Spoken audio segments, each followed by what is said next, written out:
নমস্কার সবাইকে। এবার কালী পুজোতে সবুজ শাড়ির উপর হ্যান্ড প্রিন্টের একটা শাড়ি পরেছি, তার সাথে হালকা পাতলা কিছু গহনা পরেছি। আর অবনীশের জন্য লাল সাদার মধ্যে একটা ড্রেস ঠিক করেছি, এটাই পরাবো। সে ড্রেসটা পরে হাত পা নাড়ছিল, খুশি খেলছিল, সে বের হবে একটু পরে। এরপর প্রদীপ দিয়ে পুরা ঘর সাজাচ্ছিলাম। কালী পূজার সময় অমাবস্যায় ঘরে ঘরে যে প্রদীপ দিয়ে সাজাই, দেখতে খুব অপূর্ব লাগে। অমাবস্যার অন্ধকারে যেমনভাবে আমরা ছোট ছোট প্রদীপ দিয়ে আলোয় ভরিয়ে দিতে পারি, ঠিক তেমনিভাবে আমাদের মনের অন্ধকারও যেন আমরা দূর করতে পারি।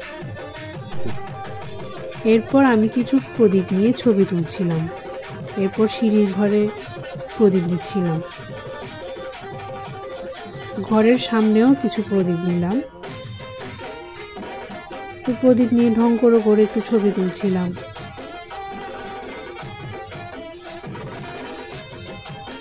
এই শাড়িটা প্রথম কালী পুজোতে পরেছি, হ্যান্ড প্রিন্টের শাড়ি। কেমন হয়েছে আমাকে জানাবে। পর অবনীশকে নিয়েও কিছু ছবি তুলছিলাম।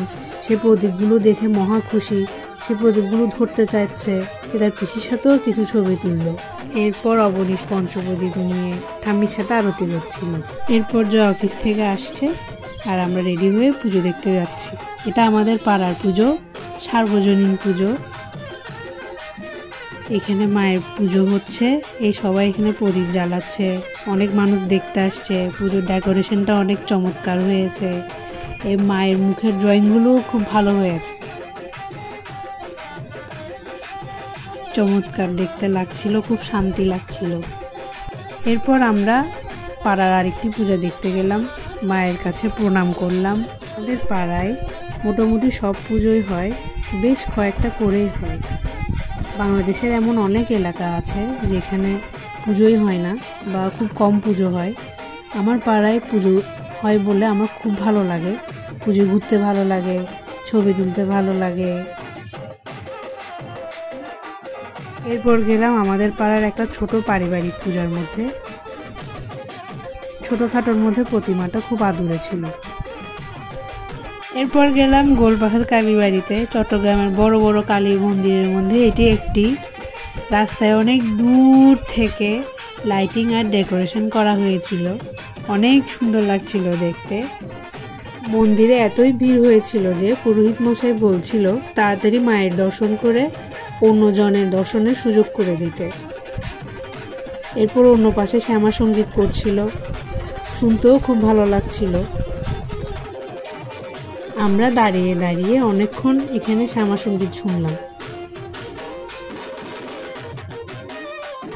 এরপর আমরা গোলপাহাড়ের মন্দিরেরই শিব ঠাকুরের দর্শন করলাম।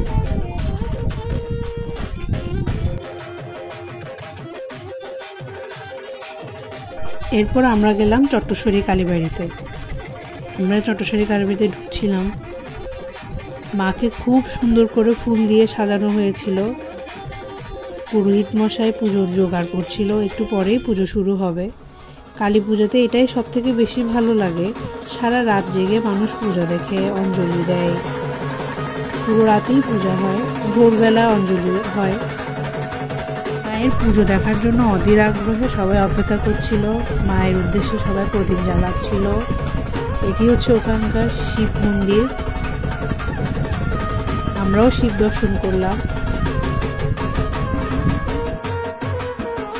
এবারের পুজোয় ঠিক করেছি মাসির বাসায় অঞ্জলি দিব, তাই চলে আসলাম মাসির বাসায়। এখানে পুরোহিত মশাই পুজোর জোগাড় করছিল, পুজোর সব কিছু তৈরি করছিল। পুজো শুরু হয়ে গেল। আমরা পিছনে বসে বসে পুরোহিত মশাইয়ের পূজা দেখছিলাম। পুরোহিত মশাই খুব সুন্দর করে মন্ত্র উচ্চারণ করে মায়ের পূজা দিচ্ছিল, শুনতে খুব অপূর্ব লাগছিল। এরপর পুরোহিত মশাই আমাকে পঞ্চপ্রদীপ দিল সবার মাথায় ছোঁয়ানোর জন্য। এরপর ওর পিসি ধূপের ধোঁয়া দিচ্ছিল ওকে। এরপর ঠাকুর মশাই আমাকে বলল পরিবারের সবার কল্যাণে মায়ের উদ্দেশ্যে কিছু প্রদীপ জ্বালাতে। এরপর সবার কল্যাণে জ্বালানো প্রদীপগুলো মায়ের চরণে নিবেদন করা হলো।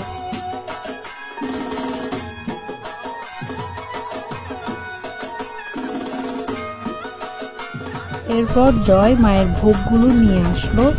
একটি প্রচলিত কথা আছে, ভোগ দর্শনে নাকি দুর্ভোগ দূর হয়। ভোগগুলো মাসি খুব কষ্ট করে রান্না করেছে, দেখতে খুব সুন্দর লাগছিল। এরপর ভোগগুলো মাকে নিবেদন করা হলো। এরপর যজ্ঞ শুরু হলো। পুরোহিত মশাই মন্ত্র উচ্চারণের মাধ্যমে খুব সুন্দর করে যজ্ঞ করছিল, আর আমরা বসে বসে তা দেখছিলাম। পুজো প্রায় শেষের দিকে। মা আর মাসি পঞ্চপ্রদীপ দিয়ে মায়ের আরতি করছিল। পুরোহিত মশাই মন্ত্র বলছিল, আমরা অঞ্জলি দিচ্ছিলাম, মায়ের কাছে সবার কল্যাণের জন্য প্রার্থনা করছিলাম। অঞ্জলির পর মায়ের প্রসাদ নিচ্ছিলাম। সারাদিন উপোস থেকে মায়ের প্রসাদগুলো অমৃতের মতো লাগছে। আমাদের কালী পূজা শেষ হলো। মা সবার মঙ্গল করুক, সবাই ভালো থাকবে।